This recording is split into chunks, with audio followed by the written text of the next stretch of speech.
Video দেখে অনেকে বুঝতে পেরেছেন যে এটা কিসের ভিডিও, আর যারা জানেন না তাদের জন্য এই ভিডিওটি। আমি এখন বর্তমানে দাঁড়িয়ে আছি যশোরের সেই জাবের হোটেলের সামনে।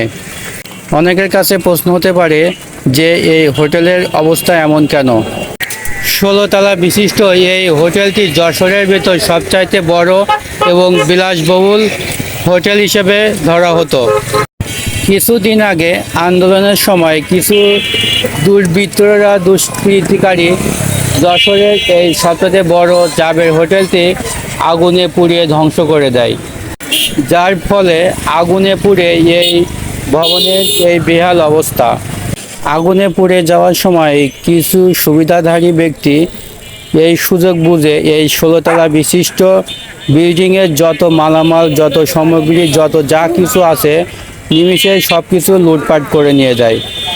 এই বিল্ডিংয়ে এতটাই আগুন লাগানো হয় যে এখানে থাকা সিকিউরিটি গার্ড সহ আমরা জানতে পারি সর্বমোট 11 জনের বেশি লোক এখানে এই আগুনে পুড়ে এই বিল্ডিংয়ের ভেতর মারা যায়। তারা কোনো মতে বেরোতে পারে না। বর্তমানে যশোরের কিছু শিক্ষার্থীরা এই বিল্ডিংটির দেখাশোনা করে যেন এর ভেতরে কেউ ঢুকতে না পারে এবং এর ভেতর থেকে যেন কোনো মালামাল আর লুটপাট করে না নিয়ে যেতে পারে।